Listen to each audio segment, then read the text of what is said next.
समस्त को मोर नमस्कार। आशा करुच्ची आज ये खबर शुणी आप दुख प्रकाश करेंगे कारण दुख बा सुख आम समस्त सहभागिता आम चैनल अर्थात आम दुख स्वागत करुच्छू। बर्तमान मुलांगे शाखा मंडल पहुंची एक प्रमुख दास वियोग स्वागत पहुंची जीवन विषय किसी संग्रह करने आसी आसतु आम सहित अच्छा लिमा सॉरी लिमा आज्ञा अच्छा जहाँ नाम हूँ आम सुनील लिमा आज्ञा सर आपण ग्राम जड़े योद्धा आज चली जाती कौन कह विषय प्रभु का नाम विशेष धन्यवाद हो कारण तांकर सद्भक्त मानकर मरण बहुमूल्य अटे कारण से जड़े ज्ञानी लोक नम्र लोक एवं प्रभु भयकारी एवं सेवक मध्य अटंती आमनकर ज्ञान पढ़ा ठारू से एवरियम क्रुसाइड रे काम करथिले। प्राय आम शाखा मंडली रे 25 थर कि ताठू अधिक हम से चालक काम करिसंती। पुणी स्थानीय जगन्नाथपुर मंडली रे मध्य प्राय 8-10 वर्ष पालक काम करिसंती। तांकर आज वियोग घटी वियोग रे आमने बहुत दुखित अटू कारण से आमकर मंडली पाई तांकर बहुत अनुदान भी थिला एवं सेवार मनोवृत्ति थिला उत्साहर मनोवृत्ति थिला एवं लोक मान से परामर्श मत करुले। ए प्रकार महान प्रभु दास को आम हर आम को दुख एवं मंडली को मत दुख एवं विशेषकर परिवार पाई आपण मैंने सांत्वना पाई प्रार्थना करूँ। धन्यवाद। असुस्थ अवस्था कौन थिला देह खराब तांकर असुस्थता थिला तार हार्ट प्रॉब्लम थिला एवं तांकर शरीर संपूर्ण सुखी जाइथिला एवं जो द्वारा से अनेक दिन असुस्थ भाव पड़ी थे। वर्तमान ताको पालाखिंडी गत काली पालाखिंडी नहीं पालाखिंडी तांकर मृत्यु घटी विषय आम चल प्राय प्रभु सेवा बहुत बहुत समय बीते पुणी पिला सांग जन अच्छा से आज्ञा को स्वागत कर आप बंधु आज चलीगले दुख लगे से पिला सांग गोटे अबला स्मृति गोटे कथा दुखरे सुख मिलमिश खेल चलवा सब कथार सेवा कार्य अनेक समय बीते कौन कह मो ना हूँ जक्ष महापात्र ग्राम लेंगे। आज प्रभु दासंकर वियोग आमे मर्माहत दुखित अटू सहित बहुत संसद आसी किंतु आज वियोग आमे सुकाकूल अवस्था अच्छु। से जड़े अमायिक लोक स्वार्थ त्यागी लोक से प्रभु सेवारे बहुत समय दुख सुख रही से दिन काटि विषय आम मन पढ़ले आम माने आखिरु मोर आम मानकर आखिरु लुह झरी जाउछि। से जो दुखरे प्रभु सेवा करथिले आज प्रभु तांकु बहुत भल भाव कुशलतार सहित नहीं जाइछंती। तेणु आमे तांको निमंते सदा सर्वदा प्रार्थना करबा आवश्यक। ए प्रकार लोक मानकु आमे समाज हरई आमे मर्माहत अटू। प्रभु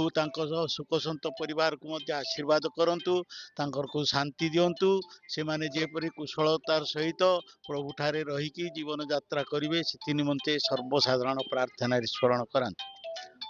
सेवा कार्य उत्तम गुण कौन भावती आप आज्ञा से जने स्वार्थ त्यागी बिल्कुल तांको ठारे लोभ बोलवा विषय नहीं मनोभाव नहीं। से कौन सी विषय रे लोभासक्त नुहंती। तेणु प्रभु तांकु बहुत दिन तांकु सेवारे व्यवहार कले। अच्छा आपण शाखा मंडल रे दीर्घ 15-16 वर्ष चालक काम करछंती परामर्श शिक्षा आचरण विषय कौन जानती तांकर आचरण विषय नम्रता जानिचु। तांकु से जे प्रकार नम्रता शिक्षा दान करती लोक माने तांकु सिमती मर्यादा करिकी जंते व्यवहार करिकी नउथिले इमती प्रकार हेकी से चलीची। से जने गरीब घर हेले मध्य से कदापि लोहासक्त नहंती। आम माने जानिचु तांको संसर्ग रे आसी हम स्वीकार करूछि। जो दर्शक बंधु माने जे प्रभु को सेवा रे रही अपना जीवन को अतिबाहित करछंती धन्य तांको जीवन सेवार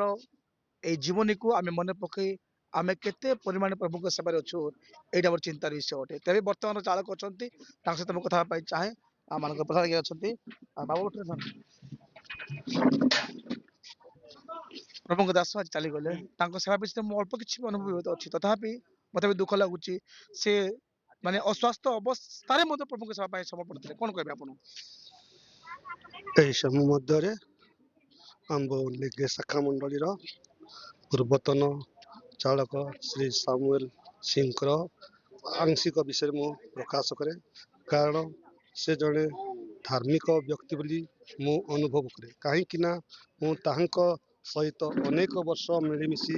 କର୍ମକର୍ତ୍ତା ଭାବରେ ଆସିଛି ଏବଂ ସେ ଅନେକ ମୋତେ ପରାମର୍ଶ ବି ଦେଇଛି ବାବୁ ତୁମେ ଏଇ କାର୍ଯ୍ୟ କରୁଛ ସେବା କରୁଛ କିନ୍ତୁ ତୁମର ସେବା ଯେପରି ଈଶ୍ୱରଙ୍କ ଦୃଷ୍ଟି ଉତ୍ତମ ହେବ ସେଥିପାଇଁ ମୁଁ ଯୋଉ ପରାମର୍ଶ କରୁଛି ସେଇ ପରାମର୍ଶ ମାନ ଏହା ପ୍ରଥମ କଥା ଏବଂ ଯୋଉ ସମୟରେ ଆମେ ସମ୍ପାଦକ ଅବସ୍ଥାରେ ଥିଲୁ ସେ ପ୍ରଥମ କରି ସମ୍ପାଦକ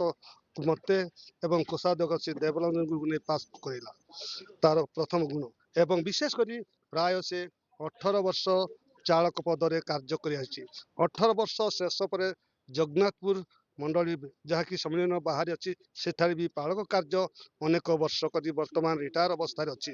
ଏହି ସମୟ ମଧ୍ୟରେ ସେ ପ୍ରଭୁଙ୍କର ଅନୁଗ୍ରହରୁ ସେ ଉତ୍ତମ ପରାମର୍ଶ ଗ୍ରାମର ପ୍ରତ୍ୟେକ ଲୋକଙ୍କୁ ଦେଉଛି ଯୋଉ ସମୟରେ ମୁଁ ଉପାସନାକୁ ଡାକିବି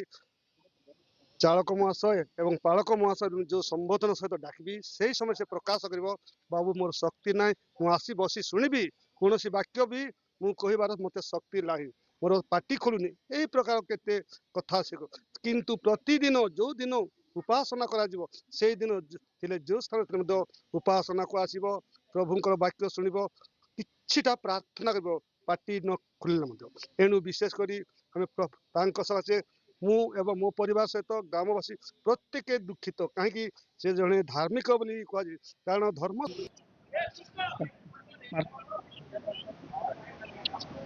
ଆମ ଗ୍ରାମର ସ୍ୱର୍ଗତ ସାମୁଏଲ ସିଂଙ୍କ ବିୟୋଗରେ ଆମେ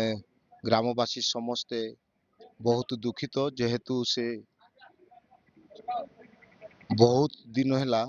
ପ୍ରଭୁଙ୍କ ସେବା କାର୍ଯ୍ୟ କରି ଆସିଥିଲେ ଆମ ଗ୍ରାମର ଅଭାବ ଅନାଟନ ସମୟରେ ସେ ଚାଳକ ଦାୟିତ୍ୱରେ ପ୍ରାୟ 15 ବର୍ଷରୁ ଉର୍ଦ୍ଧ୍ୱ ସେ ସେବା କାର୍ଯ୍ୟ କରିଥିଲେ ବର୍ତ୍ତମାନ ମଧ୍ୟ ଜଗନ୍ନାଥପୁର ମଣ୍ଡଳୀରେ ପାଳକ ଭାବରେ ସେବା କାର୍ଯ୍ୟ କରି ଆସୁଥିଲେ ତେଣୁ ଗ୍ରାମର ସମସ୍ତେ ଆମେ ତାଙ୍କ ବିୟୋଗରେ ବହୁତ ଦୁଃଖିତ ଅନୁରୋଧ କରେ ତାଙ୍କ ପରିବାର ନିମନ୍ତେ ଗ୍ରାମ ନିମନ୍ତେ ସର୍ବଦା ପ୍ରାର୍ଥନା କରିବେ ଏବଂ ଆମ ପୁନା ଚିନ୍ତାଲୁଙ୍କ ୟୁଟ୍ୟୁବ ଚ୍ୟାନେଲରେ ଯେଉଁମାନେ ଦେଖୁଛନ୍ତି ସମସ୍ତେ ତାଙ୍କ ନିମନ୍ତେ ପ୍ରାର୍ଥନା କରିବେ ଧନ୍ୟବାଦ ନମସ୍କାର ସମସ୍ତଙ୍କୁ ମୋର ନମସ୍କାର ଦର୍ଶକ ବନ୍ଧୁମାନଙ୍କୁ ଆମ ଗାଁରେ ଯେଉଁ ସାମୁଏଲ ସିଂ ଆଜ୍ଞା ଜନ୍ମଗ୍ରହଣ କରିଥିଲେ ତାଙ୍କ ସହିତ ଆମେ ବହୁତ ବର୍ଷ ହେଲା ଦୀର୍ଘ 30-40 ବର୍ଷ ହେଲା ପ୍ରଭୁଙ୍କର ସେବାରେ ଆସିଛୁ ଆଉ ସେ ବର୍ତ୍ତମାନ ଆଜି ଏ ଜଗତରୁ ବିଦାୟ ନେଇ ଯିବାରୁ ଆମେ ଲେଙ୍ଗିବାସୀ ଲେଙ୍ଗି ସମାଜର ସମସ୍ତେ ଏବଂ ତାଙ୍କ ବନ୍ଧୁ ବାନ୍ଧବ ସହିତ ଆମେ ସମସ୍ତେ ଦୁଃଖିତ ଆଉ ଆପଣମାନଙ୍କୁ ଅନୁରୋଧ କରୁଛୁ ଯେ ସେଇ ଦୁଃଖ ସନ୍ତସ୍ତ ପରିବାର ପାଇଁ ପ୍ରାର୍ଥନା କରନ୍ତୁ ଆଉ ଲେଙ୍ଗିବାସୀ ପାଇଁ ମଧ୍ୟ ପ୍ରାର୍ଥନା କରନ୍ତୁ ଧନ୍ୟବାଦ